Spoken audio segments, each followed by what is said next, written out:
All right, guys, welcome back. So today, um, let's talk about the winter solstice. So winter solstice is December 21st on the solar calendar. December 21st of 2020 is expected to be a very interesting situation happening. But I want to talk about two things in one here. So the first thing would definitely be that, today's December 20th, so tomorrow's December 21st, and that would mark the winter solstice. And the second thing that I want to talk about is kind of, I first want to talk about how the winter solstice is kind of like how it's kind of evolved maybe from what it was to where it is now if you're looking at Western culture and American society, and then also kind of the second topic would be kind of what people are saying about this COVID December 21st winter solstice 2020 as being the end of the world date according to the Mayan calendar. And so all that being said, so I would say one thing to keep in mind is that there are multiple types of calendars in different cultures. It kind of just depends like what you're following. In the US, most people, at least our government acknowledges and honors the solar calendar. And so, we kind of tend to follow that calendar. We have certain months: January, February, March, April, blah blah blah blah blah, 12 months. Most of them have approximately 30 days. You get a leap year here and there. I don't remember how often. Is it every 4 years? I could be wrong. In February, that's the shortest month, and then every so often you add a day, and then you can use your little knuckle counting thing that starting from the first knuckle, as if that was the first month, it would have 31 days, and then use the little, I don't know what you call it, the space between your knuckles. So everything between the knuckles is less than 31 days. And then it kind of transfers over to the second hand, where you kind of have that part where there's like 31 days and then 31 days again in the next month. And so that's kind of like a simple trick that people kind of use to remember. And then, so it's all based on a solar cycle, like paying attention to the sun, and us, the earth going around the sun. And then there's a lunar calendar, which, in the US, we get to kind of know that this exists also because we have so many cultures in the US. And so, like, Judaism follows a lunar calendar. A lot of Asian cultures, I know, like, even if you think of something like Chinese New Year or Hmong New Year, they don't celebrate them on January 1st. It's on a different day. And so keeping that in mind, throughout history, not everybody's even followed the same calendar. And even now, people don't all follow the same calendar. But in a way, it kind of depends on who's in charge. Because if you have a society like ours, where everyone kind of relies on like, okay, we kind of need to know what time it is and what day it is and what month it is. Like, we really depend on time, in general, dates of things, like if somebody says, like, for example, my friends want to go and do some exercise like at the beach on Tuesday evening, and it's like, okay, you need to know what day Tuesday evening is and what time to get there. You know what I mean? Like, you can't just not know, like we kind of need to know days and times and months and all these things so that we can actually follow the schedules that our society makes us follow. And something that I found really funny, I think it was the movie Wonder Woman. This isn't really a spoiler, but it was just kind of like a funny comment that, like, I think the main character had like a watch or something. I can't remember. I was watching this on a plane a long time ago. And basically he had a watch and he meets the lady and she's just like, oh, so you let that thing dictate, like, kind of like what you do. It tells you, you let that thing tell you what to do throughout your days, kind of like that. Like in their society, they didn't have any, like, anything like that. There was like a watch. There was like, oh, it's noon, it's time to eat lunch or whatever. It was like, you kind of just, I don't know how they did it, but they did things differently. But it's like, yeah, I can't even imagine not having access to what time it is or knowing what day it is. I mean, we very much depend on having a clock. I mean, you can have an internal clock and, I'd say I fall asleep, wake up wake up nearly the same time every day, but I don't fall asleep the same time. I probably eat near the same times, relatively speaking.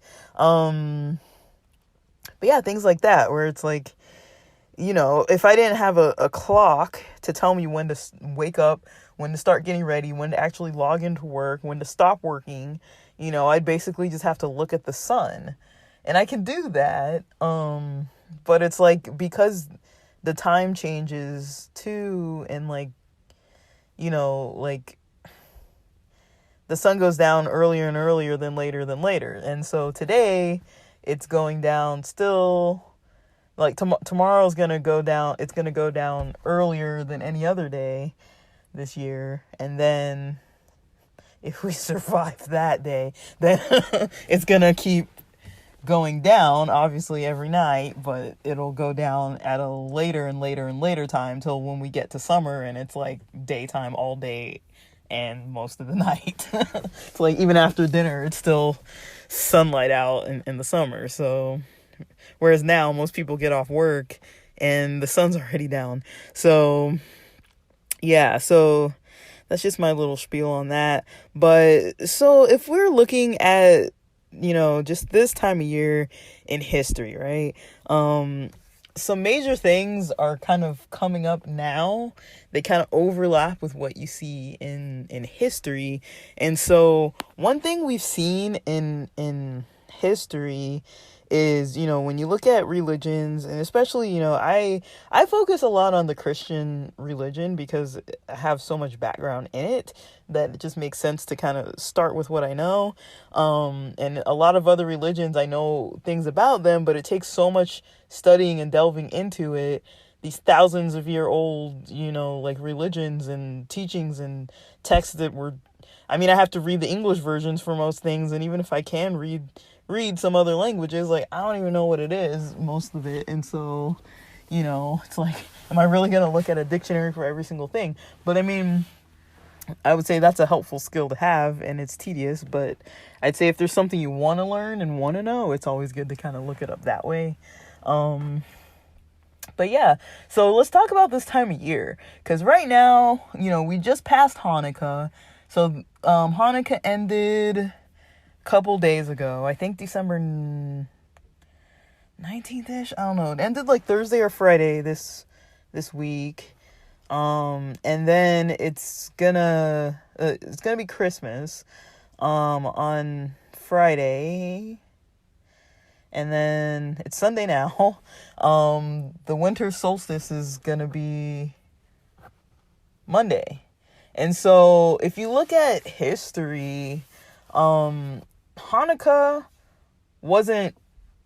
isn't even as old as, the winter solstice has been the winter solstice since, I guess since the humans decided that's what they wanted to call it. But that was also a celebration, like a week-long celebration, including the winter solstice, was Saturnalia. And so that is a Roman pagan festival that goes back, I don't know how long, like before Jesus, and it goes back before the Maccabean revolt, which was kind of what led to Hanukkah. And so it went back before all of that. The Romans were already doing this. The pagans were already celebrating Saturnalia, which was like a week-long feast. And so there's a lot of stuff that you still see. There's like so many combinations of things that you still see, which is so interesting to me. I mean, I'm not knocking it. I'm just saying it's interesting that, you know, you can span over 2,000, close to like 2,500, more than 2,500 years, nearly 3,000 or maybe more. I don't know how many more, but at least 2,500-ish years, if not closer to 3,000 or more, of traditions that we still see coming up, but most people don't even know what it's for, right? And so most of the time, if you ask like your typical classic American, they know, okay, December 25th isn't Jesus' birthday. He wasn't born on December 25th. They didn't even use the same calendar of December, having December on it.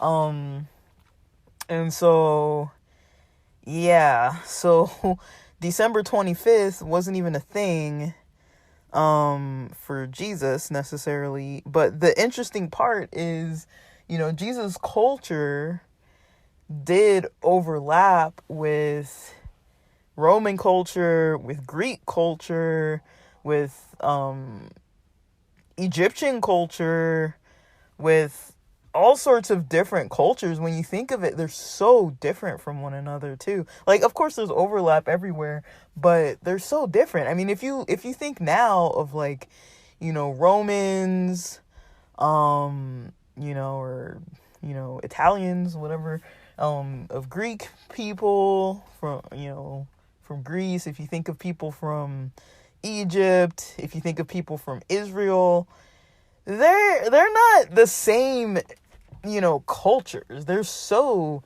different, and their cultures have so much deep-rooted ancient stuff, even in like written history, right? And so that's an interesting thing, is that they all have these written histories that are old and go so far back. And this even predates Christianity. Like, Christianity didn't even exist until, you know, Jesus started getting followers of the way, which is what it was called. And they were still Jewish then. They were still Jews practicing Judaism in a way that was a different method. So, you know, a lot of the people didn't really have the same connection to the commandments as I would call them like the classic Jews of that time. They didn't really have the same connections to the law. Some of the people that were followers were people that were not considered clean enough to be a part of that temple. So they weren't actually allowed to participate officially in becoming ritually clean. And like, people in that ancient Jewish society weren't really even allowed. If you were religious and clean, you weren't really allowed to associate with all these other people who weren't clean. You couldn't associate with Gentiles. You couldn't associate with people with certain diseases or problems, or, you know, taboos of the culture that weren't acceptable, or things that weren't like that the Torah, that the law of Moses, you know, the law said, or the law that was given to Moses said, about how to, you know, that you have to do this or have to do that. You couldn't even partake in the parts where you were supposed to be cleansed. And so because you couldn't officially be cleansed, you couldn't officially do the other stuff that the other Jewish people in the society were doing. So you were kind of like, there was like another part of that society in Jesus' day that were, it was kind of like the outcast people, and a lot of them were the ones that were joining. And there was a certain point, you know, there were points in the Bible where you see like the Pharisees and the Sadducees, these religious leaders, these people from the temple, these people that were actually participating in the temple system, that would come and listen to him talk, and they had standing in the community, but they weren't the other Jews that were the typical type of person that would kind of listen to the message, but also, like, you know, because the commandments were a burden, and the commandments around the commandments, because they would make extra commandments to keep you from breaking the basic commandment. So it's like, okay, remember the seventh day, you know, remember the Sabbath, keep it holy, you shouldn't do any work, your animals aren't supposed to be working, your man and maid servants aren't supposed to be working, you know, you can't buy and sell things. But, you know, in order to not do that, it's like, now we have to make a rule so that let's take it a little further. So it's like, maybe if sundown is at 5 p.m., let's start at 4 p.m. just to be sure that we don't break the 5 p.m. You know, it's like, let's start things earlier. Let's create a barrier or like a fence around that actual commandment, so you can't even get to the fence, so that you can't break the commandment. And so it would become so burdensome. And you know how humans are. They manipulate everything. So, you know, people have evil agendas, and especially sometimes people in power have evil agendas, and they're greedy, and they just want to have power and control. And one way to control people is through religion. Not always, but definitely it happens. So, yeah, I'm kind of getting off topic, but basically, yeah, if you're just looking at general society with this time of year, the end of December, we still have a lot of practices, that I want to talk about, things that we do now that come from these ancient cultures. So Saturnalia is this week-long festival that is, and I could be wrong with some of this, but it's around the time of the winter solstice, right? So near December 21st, there's like a week celebration, to the god of Saturn, and you know, the sun is what gives you that information. It tells you that it's that time of year. It's the shortest amount of daylight in the whole year.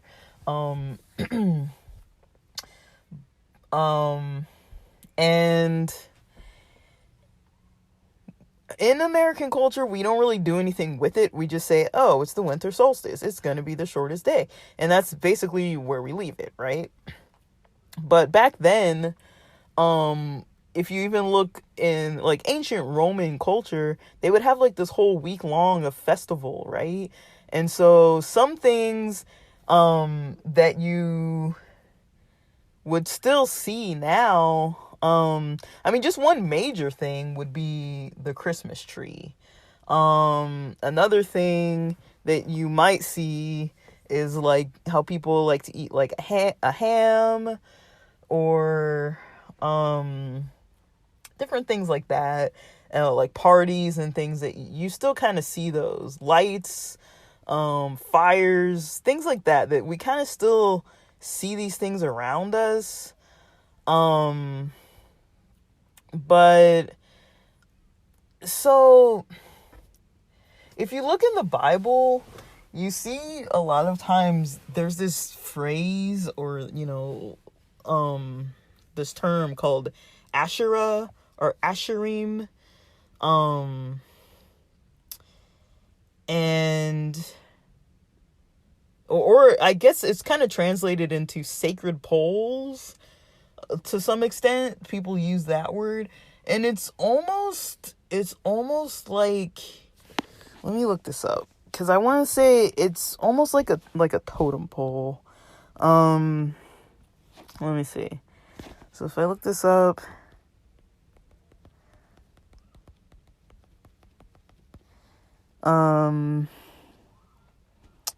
Yeah. So in Canaanite religious places, and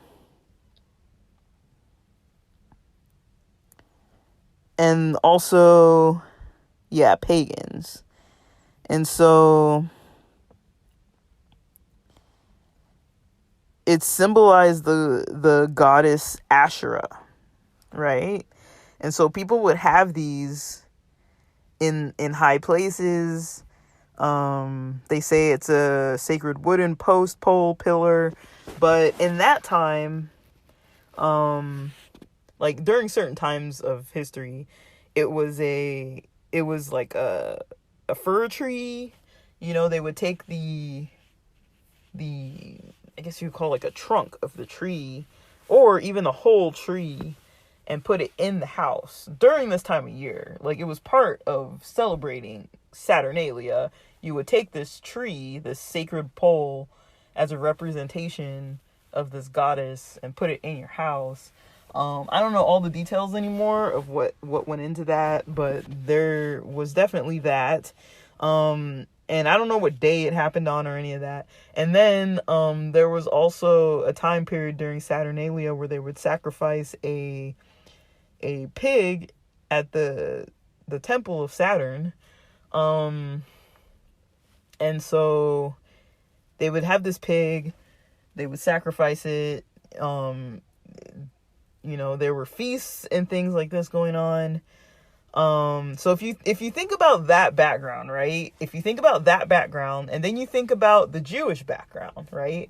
So if you're overlapping these cultures during a time period at, what time is this? So if you say I think the date was 336 BC, or for those of you who prefer BCE, but I just say BC. So, so before the Common Era, or before Christ, or whatever you want to call it, we say Christ was on Earth at this point approximately 2020 years ago.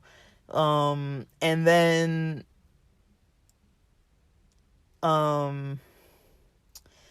so at about 336 or so years before the time period when Christ was on Earth, and he was only on Earth for 30 some odd years.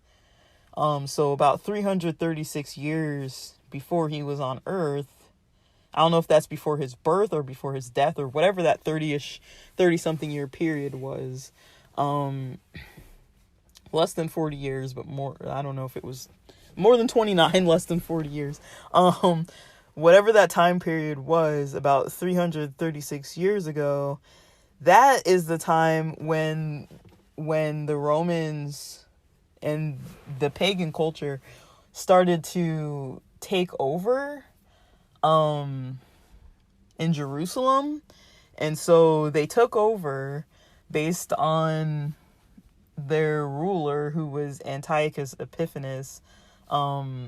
He was their leader, and he led them into battle, and they basically destroyed the temple in Jerusalem, and they sacrificed a pig on the altar, and they were celebrating Saturnalia. They did that during this time of year. And then I don't remember what year that happened, but there was another time that after that period happened, later on, the Jews, the Maccabees that were Jewish, decided that, they wanted their religion back, they wanted their culture back, they wanted things back to the Jewish way. And so basically there was the pagan takeover during that time, and they changed all of the Jewish holidays that had been going on since, or holy days or feast days, that were going on since Moses' time. They changed all those days so that, they were no longer even following the lunar calendar. They're like, now we're following the solar calendar. and were following these different practices. So they were no longer allowed to really be following their Jewish practices. They had to follow these other practices, right? These pagan practices, because the pagans were the ones in rule at that time. And then the Maccabean revolt happened when the Jews decided they wanted their culture back. So because the pig was sacrificed on the altar, they weren't allowed to actually like use the temple for worship. Like, it was basically desecrated, right? And that's what some people call the abomination of desolation. Was during Saturnalia, when that pig was sacrificed on the altar, which was the most holy place to the Jews, they could no longer do what they needed to do, because everything revolved around this temple. Like, you had to use the temple. I don't know time period wise if people were still sacrificing, if people were still I don't really know, because there was a time when people eventually stopped sacrificing, and I can't remember when that was. But Jews weren't, there was a certain, you had to basically do certain ritual cleansings, you had to do certain sacrificing, and all these things happened in certain locations, and it had to happen in certain holy locations. You couldn't just do this like any old place, right? And so they weren't able to fully be in their own eyes committed to God, because they couldn't practice their own religion fully and do the commandments that they were told to do, because they couldn't use the temple. And so the Maccabeans, when they revolted, they basically rededicated the temple, and that's where Hanukkah comes from, is commemorating the rededication of the temple, so that the Jews had back their religion. And there's a whole story, there's like a whole story about it in the book of Maccabees. I don't know how many Maccabees there are in the Apocrypha, but in the book of Maccabees, you can find the whole story of the Maccabean revolt. And when they revolted, they basically got their practices, their religion, their culture back. But if you think of it, it all happened during Saturnalia. So there's like 3 different layers of Saturnalia happening simultaneously. There's the pagan layer of Saturnalia, which is older than the Jewish and the Christian one. The Jewish Hanukkah happens technically then it happened during Saturnalia, but it's not always during Saturnalia, that week period of Saturnalia, because they follow the lunar calendar. But the first Hanukkah, when they rededicated the temple, that was during Saturnalia. When they rededicated, and then basically they just celebrate it every year during their lunar calendar time. And so there's a way to kind of overlap the calendars, but it's really confusing, because like it changes every year. And so basically Hanukkah starts on the 9th of Kislev. I don't know if it's pronounced Kislev or Kislev, but the 9th of Kislev, Hanukkah starts. And that is a different day in December, depending on what the lunar calendar is doing. But it's usually in December, November-ish. But the solar calendar, the one that we follow, is always on the same, like, so basically we have the same date. Every day it's the same date. And they have the same date too. So the 9th of Kislev is always the 9th of Kislev. But it's not always going to be December 25th or December 21st or December 20 whatever. Like, it's not always going to be the same. But yeah, so I hope that makes sense. So basically there was the pagan holiday that was going on for like the longest time. And then in like 330 BC something, that's when the temple was that whole abomination of desolation, the pagans did that to the Jewish temple. And then during the next, so we haven't even talked about Christmas yet. So basically, if you think of Christmas, so Christmas is December 25th, right? And so Antiochus Epiphanes and, the rulers that came after him, a lot of leaders really like this idea of like, let's blend all of our cultures so we'll all be happy. And so they basically took the idea that, I don't know if it was Antiochus Epiphanes or if it was somebody later, but they took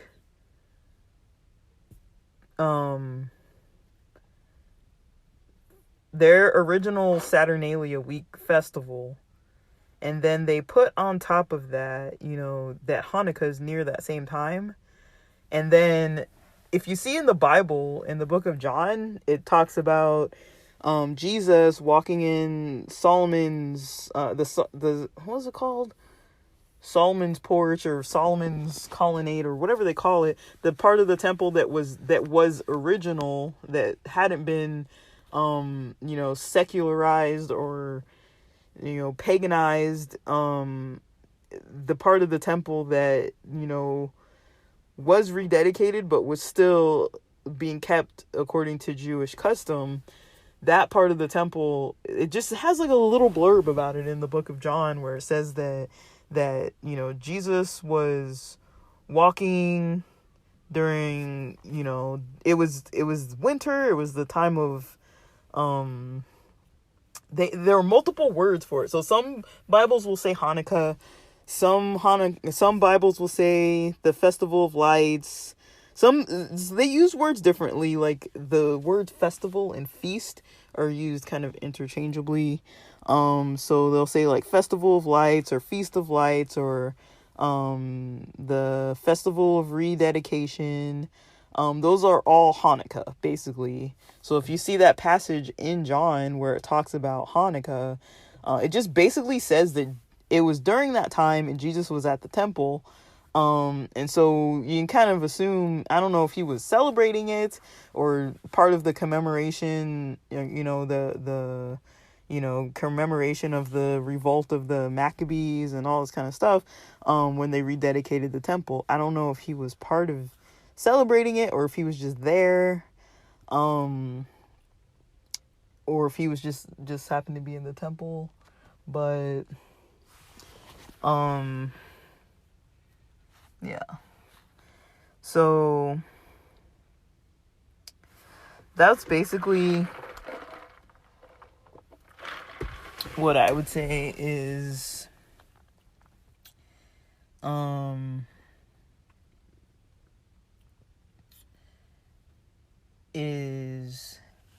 sorry, I got a little weirded out because the neighbor keeps like looking at my car. Yeah, so basically what you see is Jesus, and they mention this temple, that he's there, and it's during Hanukkah. That's kind of just basically what it mentions.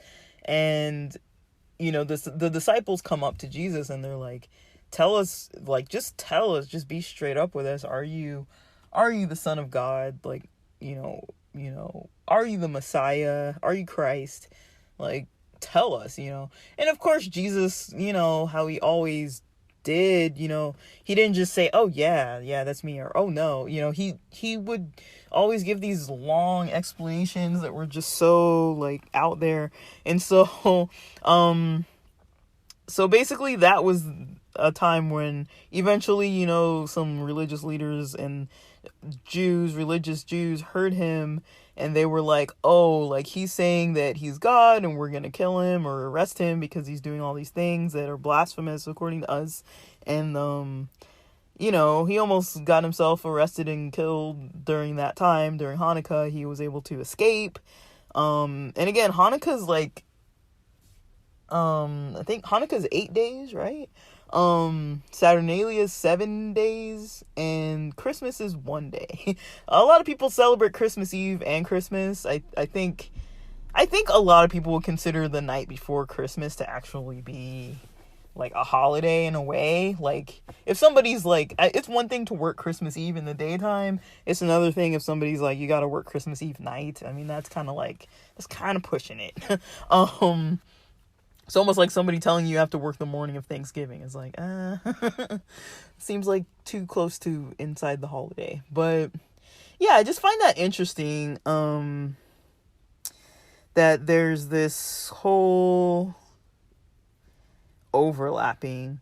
And so during those times, like, you started to see, once there were actually Christians, the people that were following the way, people that were following Jesus, for the first people that seemed to have kind of come upon him were the religious Jews, the Jews that were in the society where he was raised, the disciples that he went out and sought, the one disciple that sought him, the people in the community that were also Jewish that became followers. At first, Christianity was a very Jewish religion, and they still followed the Jewish law. They still followed the Jewish customs. They still had the same festivals, feast days, everything. It looked like classic Judaism, just, they weren't following the laws the way that the religious leaders thought that they needed to. But they were following the Torah. They were following the Jewish law. They were following the laws. They just weren't following them the way that the leaders wanted them to be followed. They weren't breaking the commandments. And so Jesus wasn't saying break the commandments or don't do anything. He was just saying, it's not supposed to be such a burden. He said things like, my yoke is easy and my burden is light. And that's kind of a comment that was made by rabbis. They considered, like, it's kind of like, because everything back then, there was a lot of agricultural stuff. So they would put a yoke on the oxen, and that would kind of help them kind of figure out what to do, and it would train them to kind of like till or do whatever kind of work needed to be done to the land. And it would, a yoke basically, according to what I remember, a yoke would take an oxen that didn't know what to do, and they would yoke it or put like this object, wooden or so object, around the neck of one that knew what to do, and then the other one that didn't know what to do. And basically a yoke was basically what they used to train the animal that didn't know how to actually work the land.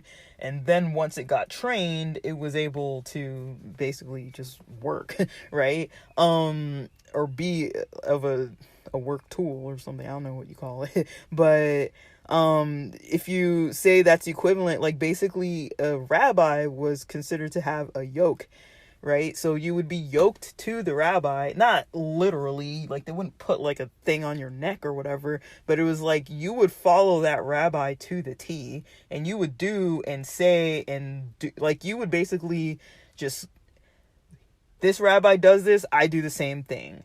I follow what they do. I follow their schedule. I learn what they learn. I eat what they eat. You do what they do, right? And so he was saying, my yoke is easy, my burden is light, meaning, like, you can follow me, but I'm not going to be an asshole. I'm not going to, make it so your life is miserable. I mean, the only thing I can say would be similar would be like nowadays, if you're like if you're like an apprentice or like in a practicum or like an internship, or even if you're just working and you have like a supervisor or a boss or someone in charge of you and they're a jerk, you're going to notice, right? And you're following these people and you need them to sign off on stuff. You need them to write you letters of rec. You need them to build your career. You can't just get out of school and start working. Like, you have to have someone to vouch for you. You have to have some sort of in-field experience learning. And that's kind of what that whole process was, right? So when it comes to the laws and Jesus, he wasn't trying to make it a burden, but a lot of times in that society during that time period, those religious leaders tried to make the biggest burdens for the followers, and they hated it, but it was like they believed in it and they had faith, so what else could they do? And if you didn't follow, you couldn't be part of the society. And so it was kind of like, you kind of had to do it. So, and there were rabbis, he was considered an official rabbi. I mean, he went and they referred to him as a rabbi. People in the Bible did. I don't know if everybody did, but, I mean, the Pharisees and the Sadducees knew he was teaching. Yes, they tried to kill him a lot and they wanted him arrested and killed, but I think it was because of the jealousy, because he was taking their followers, and because he was in the right. I mean, he was teaching from compassion, and he taught about love, and he wasn't teaching about like all these hateful things of like, oh, like you can't talk to this person or be around that person, or if this person's reputation isn't up to par, you can't even be seen with this person or eat at their house or anything like that. It's like you have to like basically shun all these other people just to be seen like as okay by the religious leaders. And that's according to them. It's not according to anything else. But they would make it so you had to follow their yoke, which was terrible sounding. And then Jesus had his own. John the Baptist also had his own. He has his own followers and everything too. And he was there before Jesus was even there. So, yeah. So when you think about all that, so fast forward past Jesus a little bit. Jesus gets crucified, unfortunately. I mean, fortunately for us, because people who believe in salvation, I mean, it helps us. But I mean, crucifixion was torture, so I'm not saying that I think it was like a nice thing. They always make it look so like glamorous, of like, they always glamorize everything, but it's like, dude, like crucifixion was like, if you even look in, I mean, torture's already bad as it is, like, and I think the word bad doesn't even do it justice, but I mean, torture's already terrible. And so if you take, and there's different levels of terrible torture, and so crucifixion was considered one of the worst in all history of types of torture. And so basically that he was basically tortured to death, let's be real. And so that's very sad to think that religious leaders will go to a point, not even kill. I mean, it's one thing, okay, you behead somebody, just get it done, or some other method that's like quick. Like crucifixion is not quick. It's like a multiple day process of dying. And the process before the crucifixion also, I mean, like, I don't even know how people survive that. And so it's like, it's just, wow. And all for what? Like, it wasn't for any actual crime. It was basically for not following the law and for stepping on their toes, basically, because they were just really, I don't know, man, they were nuts, in my opinion. Like, who does that to somebody? And this was one of their own, like, Jesus learned in the temple. He was a rabbi, and they crucified him. It's kind of like, alongside of people who had committed crimes. He hadn't even committed any crimes, but they decided that he needed to die that way. And so fast forward even past crucifixion, you have, so after the Gospels, you have the book of Acts, and Paul is the leader there. The church of Acts is very interesting. So what you start seeing in the church of Acts is Christians, right? These are Christians that are Jews, but then you start having this Gentile population come in, which Gentile is basically anybody who's not Jewish. I mean, anybody who's not Jewish, you're Gentile. And so Gentiles were now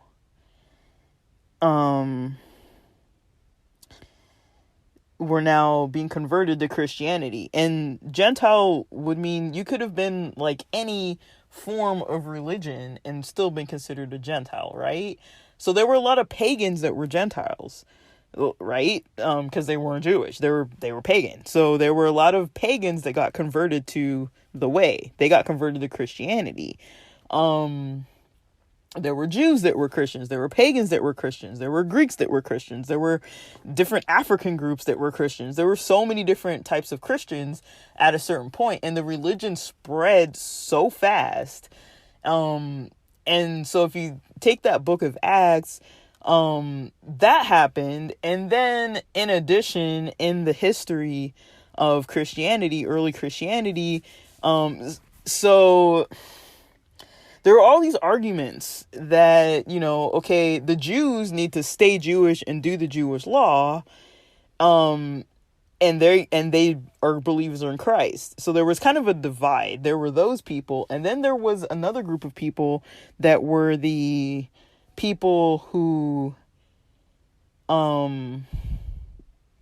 were Gentiles that were converted into Christianity, and these people basically didn't have to follow Jewish law because they weren't Jewish. So there was this argument of, do we make them follow the Jewish law? Like, they were circumcising like grown people and all the stuff, because they were like grown people converting to Christianity, and Jewish law, you have to be circumcised to be Jewish, so you gotta circumcise all these people and all this kind of stuff. And then, there were arguments like, do we need to really do how do they convert? How do we consider a Gentile actually as Christian? And I don't even know if that was the word they used. I don't think that was the word, and I don't know if I remember what the word was. But the way is often a term that's used, is the way. And so I think the term Christians was used as a derogatory term. It actually wasn't it's like calling black people the N-word. It's kind of like, I mean, like, if somebody says that word about something, a person that they're describing, you can kind of assume, oh, they're probably talking about a black person, but you're not, like, okay with it, hopefully, like, if somebody says, like, the N-word, you'll know, okay, they're talking about somebody who's black, but they're not gonna be like, so that's kind of the same way that the word Christian was used. It wasn't, it was a religious slur. It was a prejudice, a word. It was like it was not a good term. And so a lot of people call themselves Christians, and it's very interesting. And I'm not saying people shouldn't. I mean, like, you gotta call yourself something that people are going to understand. But it's very interesting that term was used as a slur. And now it's just like everybody just uses it, right? Talking about reclaiming phrases and words, right? Reclaiming things. But yeah. So take that for example.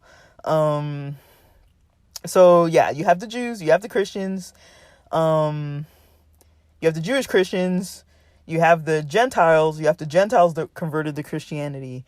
Some of the Gentiles were pagans, and then they became Christian. And then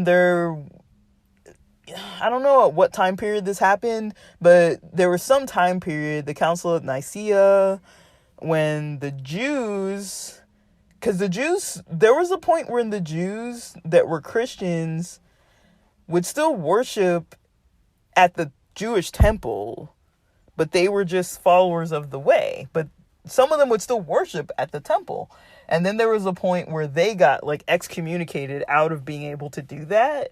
And so then, once they were out of the temples, and then it became like a whole other religion pretty much over time that was just blending all these different cultures. Because that's what happens, right? You have a bunch of people from all these different backgrounds following one religion. They're all going to do it in a way that they do it, right? So you have all that happening. And then, the pagans, brought in, and I think there was a ruler that came in, that like a Roman ruler who came in and made it so that December 25th was considered the birth of Christ, even though that's during the festival of Saturnalia as a pagan day, as a pagan week festival.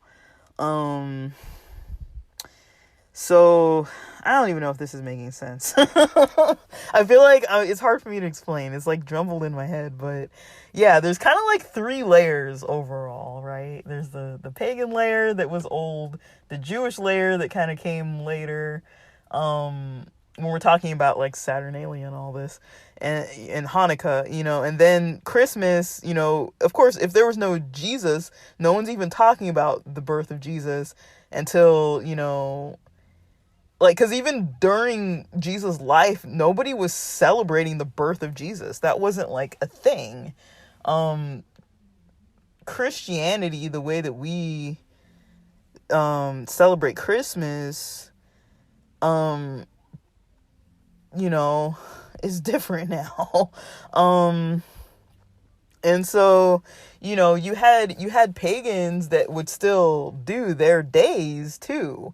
And they would celebrate Saturnalia, and they would bring, the Christmas trees in the houses, and they would do all these gifts and festive things for like a week and things like that. And you have the Jewish culture, the early Christians that were, either pagan or Jewish or whatever the early Christian was. Like, there were multiple types of early Christian, and a lot of them still were following their days. And then rulers came in and made it so people had to follow Christianity with pagan roots too. They were like, okay, Christianity is going to be, we're going to implement all these pagan things. And then they basically pushed Judaism. The culture of Judaism got completely pushed out of Christianity eventually, to a point where like it doesn't even look the same. Like, they changed that same ruler that changed for Christmas to be, or for December 25th to be considered, the birth of Christ and Jesus' birthday, also made it so that, no longer are Christians worshiping, Friday sundown to Saturday sundown on the Jewish Sabbath. Now they're going to services on Sunday, which is, the day of worship. The pagans worshipped on that day. And so it's kind of like, I'm not saying anything bad about it, but that's just the history of it all. Sunday church service, Sunday, being the main day of worship, or the festive, the most festive or like congregational day of worship. You can worship any day, any time. You don't have to have like a whole bunch of people with you, and you don't have to have a whole church. You don't have to have a whole building. So, I think Jesus said in the Bible, or I don't know if it was Jesus, but wherever two or more are gathered, I think it was Jesus. Wherever 2 or more are gathered, there I am also. It's like, you only really need 2 people for it to be considered a worship service. In Jewish culture, you need a minyan, which is, how many people is it? 8 people, maybe? You need more. And so they have, like, Jewish culture still has a davening service in the mornings. A lot of people might do it before work, and they might go into a synagogue to do this, in certain neighborhoods, and they have to get kind of like a head count of who's going to be there, because is the daven, is this morning service going to be, is it going to be a minyan, or is it going to be just like a couple people? It's considered holier to be a minyan or more. But it still counts. No one's going to say like, oh, your worship didn't count. But, yeah, so I don't know if I have anything else to say about all that, but yeah, that's kind of the main history of how we start doing all this now. But, also taking into account that this time of year, we also have 2020 and COVID, and so this is like a whole situation that people are really talking about, and I'm going to talk a little bit about that next. I only know what I know, and so I'm not saying I'm any authority on any of this stuff. And some of it, look it up. Because I'm terrible with dates and names and all these kind of things. If I'm not like reading it from like a book or something, like a lot of this is coming from my memory today, so I mean my memory is very faulty on all this stuff because I haven't even really been caring about it for like very many years, probably like a decade now. So I've just left it where it was. So yeah, I hope that's interesting. Again, I'm not judgmental about this stuff. I don't care. People worship the way you want to worship. Do what you got to do that makes you happy. If you're not hurting anybody, that's between you and God, if you believe in God. And who am I to tell you anything? But yeah, I mean, it's just interesting. I just find it super interesting that when you look at Christmas today, if you were to ask like the classic American, they would say, hey, yeah, it's Jesus' birthday, December 25th. We get gifts and put a Christmas tree in the house. We put lights on the outside and light a fireplace and put the stockings. And a lot of the things that are done as those customs come from the practices of the week during Saturnalia. And during the winter, when the winter solstice happens, and then that whole week of Saturnalia. So it's kind of like very interesting to me that it's like a lot of people don't know that. A lot of people also don't know where Hanukkah comes from. They're just like, oh, it's a Jewish thing. And then, I don't know how clear it is if Jesus did or did not celebrate Hanukkah. But I mean, they mentioned it in the New Testament. So it was a thing in Jewish society. Then you won't see Hanukkah in the Old Testament. You see it in the Apocrypha. You don't see it in the Old Testament because it hadn't happened yet. And so there was no Hanukkah yet because that, what they called the abomination of desolation hadn't happened to the temple yet. That pig wasn't sacrificed on the altar. The pagans weren't taking over and ruling at that time yet, and so there was no Hanukkah. So Hanukkah is a relatively new holiday, and Christmas basically is like a hybrid version of Saturnalia that it throws some Jesus in there. So it's like, yeah, let's throw Jesus in the middle of this holiday. And then I don't know anyone who practices Saturnalia. I'm sure people do, honestly. I mean, pagans are still around. They still practice their religion. And just because someone's a pagan doesn't mean they're evil. I mean, it's kind of interesting that, like, I was talking about that with some people that, when, like, people almost think that pagan and heathen and, like, are, like, the same word. It's like that doesn't really mean the same thing. Pagans, it's a culture, Pagan is a culture. Paganism is a culture, and they have religious beliefs very tied to nature, very much tied to the solar calendar, to the sun, to the stars, different parts of the natural environment. And Christianity honestly doesn't really have any holidays of its own. I mean, the birth of Jesus, we don't even celebrate it on the birth of Jesus. We don't really know when that is, but people speculate it's probably near April-ish. And then the crucifixion of Jesus, we celebrate the risen Jesus, when Jesus rose again, for Easter. And some people celebrate, I guess, the whole thing, the crucifixion through the resurrection. But that's the period of Easter, which also is a pagan holiday. Easter has pagan roots to it. But that's kind of all Christians really get is Jesus' birth, Jesus' death, Jesus' resurrection. And a lot of it's kind of like confused in the middle of the pagan traditions on one side and some Jewish traditions on the other side. But there is really no actual like Christian traditions that you see in mainstream American culture. I mean, if you look at Orthodox religions, Orthodox Christians, and a lot of Orthodox Christians, like in Armenian culture and like Syrian, different Orthodox, Greek Orthodox, like different Orthodox Christians, they actually practice a more an older version of Christianity that's probably closer to what would have been happening after the crucifixion of Jesus, like slightly after that. That's probably more what it looked like than the mainstream Christian culture of doing things.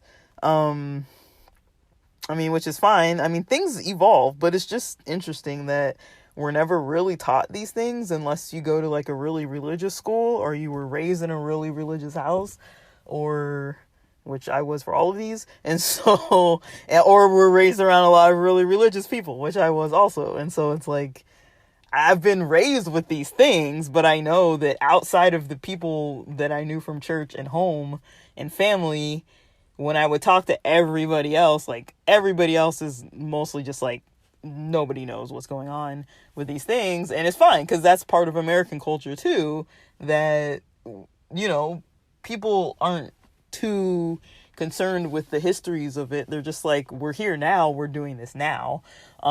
This is how we do things. We're not really looking at like where it came from or why we do it this way.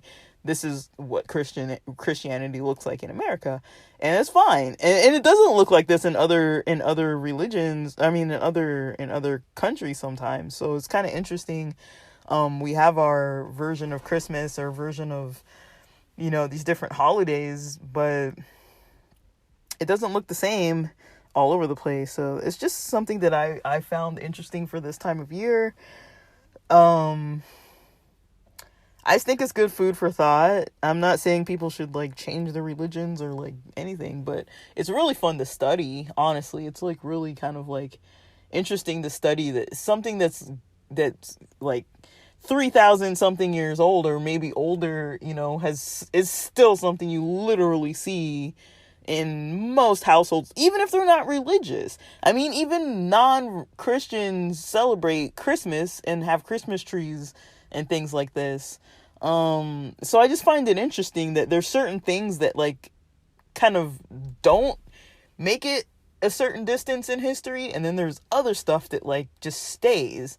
And I wonder why that is. I think some of the fun stuff, or the stuff that's like people can grasp things that they can see, I think. And I find that very interesting that Christmas trees, gifts, things like that, it's fun. People like decorating stuff. It's nice to have a tree in your house for like a bit. Like, it's not like a thing that most of us do often. I don't think. I know plants, but trees, I don't know if most people have trees in their house. But like inside the house, but yeah. But I don't even know what to say. I don't know how to end this, but hopefully that was interesting.